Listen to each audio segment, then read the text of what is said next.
చెప్పు. తెలీదు, నాకేం తెలీదు. నన్నేం అడగొద్దు. నేనేం చెప్పలేను.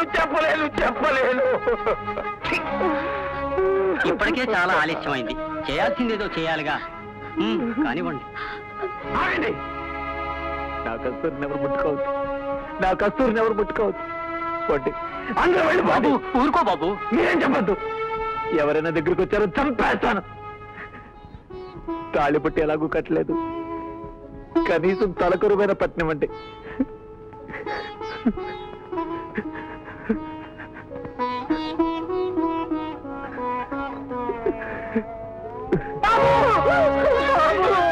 నా కూతురు నాకు ఇచ్చేయండి బాబు. నేను దాచేసుకుంటాను బాబు. నా కూతురు నాకు ఇచ్చేయండి.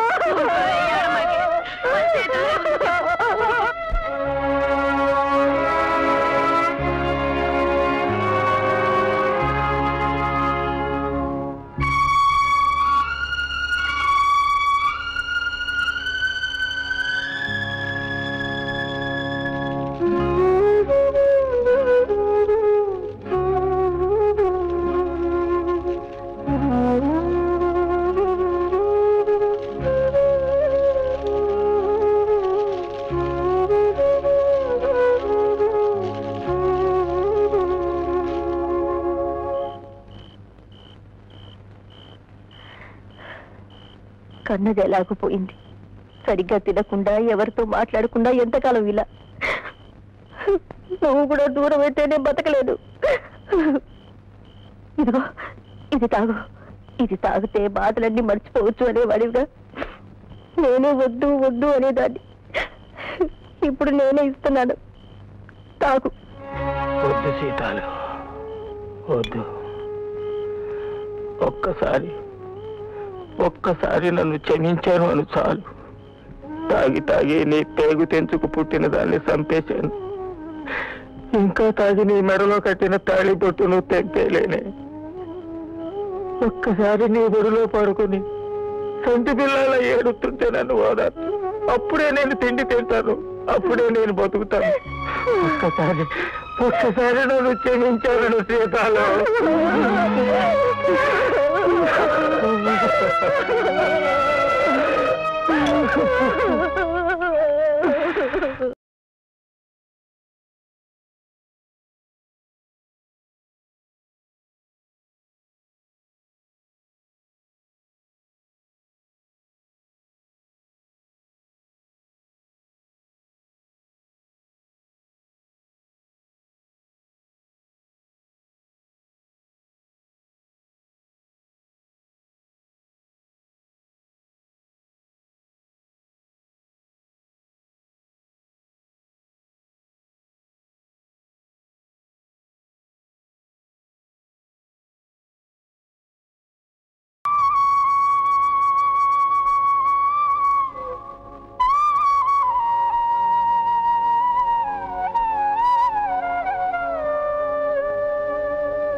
మాస్టారా, నేను మిమ్మల్ని మోసం చేసి వెళ్ళిపోయాను అనుకుంటున్నారు కదా. కానీ కాదు మాస్టారా, నేను భాస్కర్ చేత మానభంగం చేయబడ్డాను.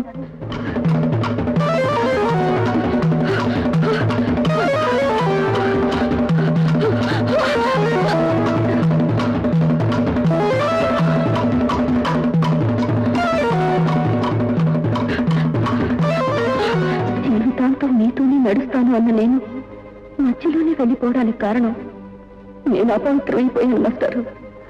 నీలాంటి దేవుడి పూజకు పనికిరాని పువ్వునైపోయాను.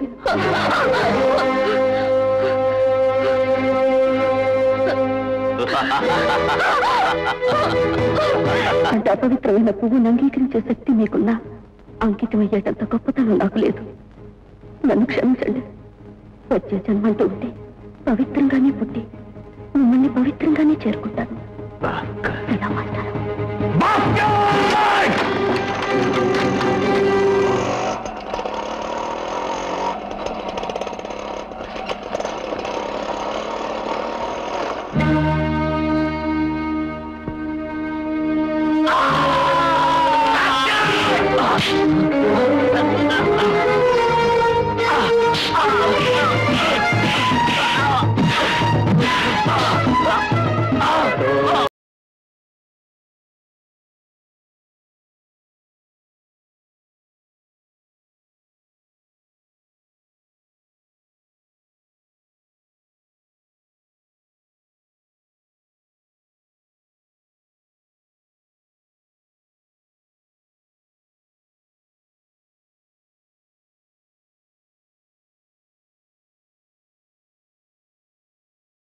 అమాయకుడు అతి మంచోడైన పంచాయతీ బోర్డు గుమస్తా చచ్చిపోయాడు. ఎందువల్ల? తాగుడు వల్ల.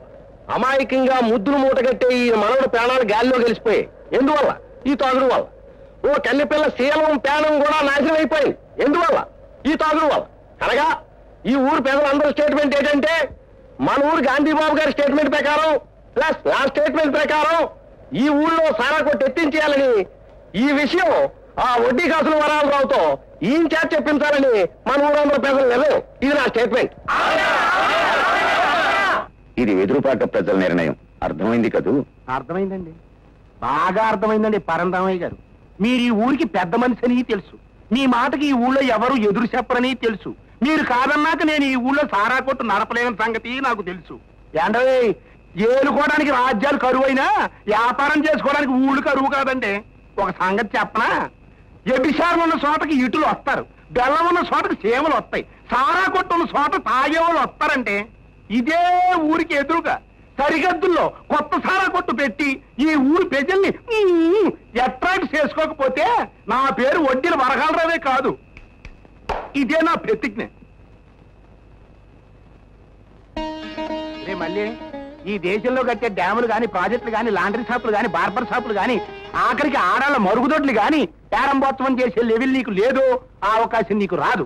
అయినప్పటికిందో నా పాత గవర్నమెంట్ సారా దుకాణాన్ని ఎత్తివేయవలసిందిగా నినాదాలు చేసిన వాళ్ళల్లో నువ్వు కూడా ఉన్నప్పటికిందో, నువ్వు ఆడిందంతా నాటకం అని నాకు తెలుసు కాబట్టిందో, ఈ ఊళ్ళో పేపర్ అంటూ చదివే ఎదవి నువ్వు ఒక్కడే కాబట్టిందో, ఈ నా కొత్త ప్రభుత్వ సారా దుకాణాన్ని ప్రారంభోత్సవం చేసే అవకాశం నీకు ఇస్తున్నాను. కత్తిరించుకోరేపనం ఎలాగా?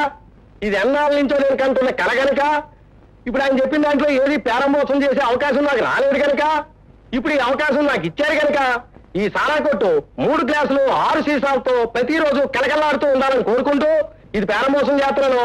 మీరంతా సపోర్ట్ కొట్టడానికి సిద్ధంగా ఉండండి. ఏది కదా? ఫోటోగ్రాఫర్ రెడీనా?